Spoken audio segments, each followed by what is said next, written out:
Vandaag wandel ik door de geschiedenis van Arnhem langs de ader die de stad haar leven schonk. Ik volg een route van routemaker Rob Wolfs, die me meeneemt langs de Sint-Jansbeek, van haar bron op landgoed Sijpendaal tot de uiteindelijke monding in de Rijn. Want het was niet de imposante rivier, maar deze bescheiden beek die aan de basis stond van het ontstaan en de ontwikkeling van Arnhem. Al vanaf de 13e eeuw was er snel stromende water de onmisbare motor van de stadseconomie. Talloze watermolens maalden er graan tot meel en vervaardigden kostbaar papier, cruciaal voor de groei en welvaart. Later, toen landgoederen als Sonsbeek ontstonden, werd haar loop een sieraad in het landschap, met vijvers en zelfs een imposante, door mensenhanden gemaakte waterval. Toen de industriële revolutie de stoommachine bracht, werden de watermolens overbodig. De Sint-Jansbeek verloor haar waarde en veranderde door vervuiling langzaam in een open riool. In de 19e eeuw werd ze, vies en ongewenst, aan het oog onttrokken en onder de straten van de stad weggestopt. Na bijna 150 jaar van onzichtbaarheid keerde het tij.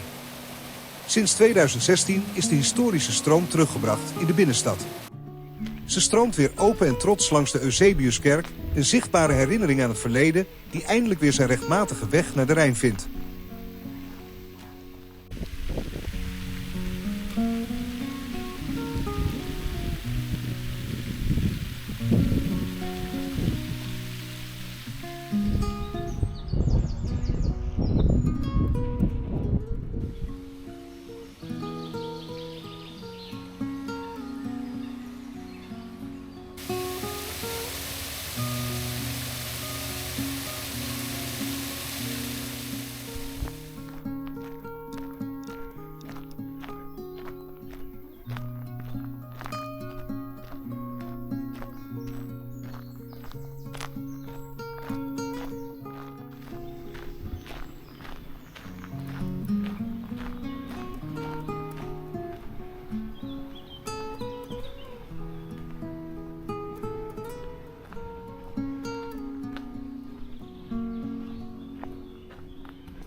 Ik wandel nu over landgoed Sijpendaal.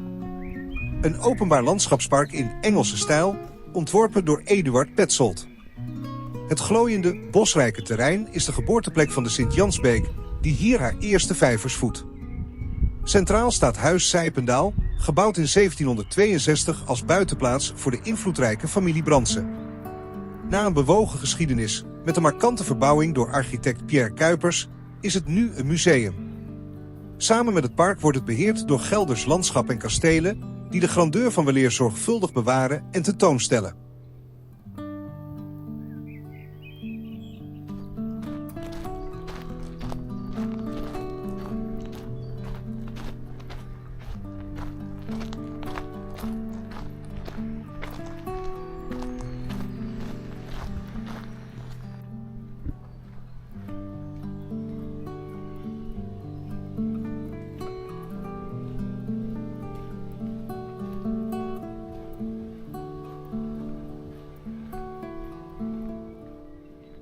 Aan de voet van de Biksberg, achter kasteel Sijpendaal, ontspringt de Sint-Jansbeek. Hier komt diep kwelwater via een sprengkop omhoog en vormt de bron.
Huis Sonsbeek, gebouwd in 1744, staat op een heuvel met uitzicht over Arnhem.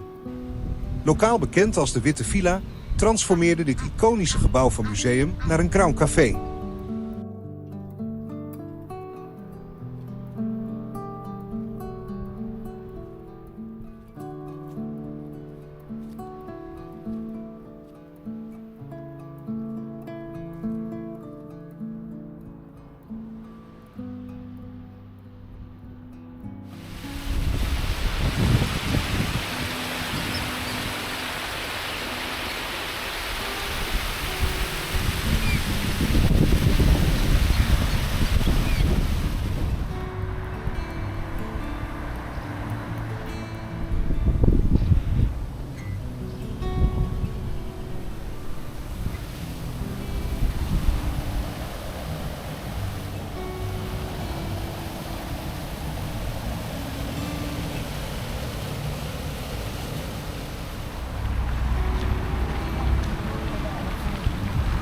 Ik ben inmiddels aan de rand van het centrum van Arnhem aangekomen en volg nog steeds de loop van de Sint-Jansbeek.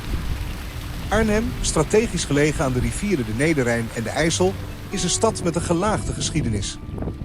Hoewel internationaal vooral bekend door de slag om Arnhem de cruciale, maar tragische luchtlanding als onderdeel van operatie Market Garden in 1944 reikt haar verhaal veel verder terug. De naam Arnhem, vermoedelijk arend en heel betekenend, werd al in 893 vastgelegd. In de 19e eeuw transformeerde de stad tot het Haagje van het Oosten, toen welgestelde oud-Indiëgangers zich er vestigden. Zij brachten niet alleen rijkdom en een elitaire sfeer, maar ook een Haags accent dat het lokale dialect blijvend beïnvloedde. Na de zware verwoestingen in de Tweede Wereldoorlog herrees de stad, met name door grootschalige ontwikkeling in het zuidelijke stadsdeel. Vandaag de dag is Arnhem de trotse thuisbasis van juridische instellingen als het Gerechtshof, de Luchtmobiele Brigade en nationale trekpleisters als het Nederlands Openluchtmuseum en Koninklijke Burgerzoo. Een stad waar een beladen verleden en een dynamisch heden op unieke wijze samenkomen.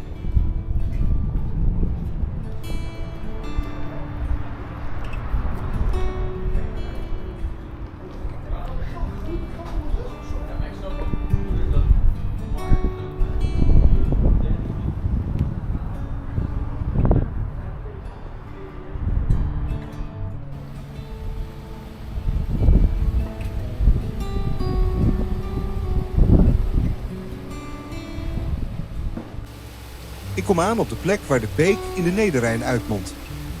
Vanwege werkzaamheden zat dichterbij komen er helaas niet in.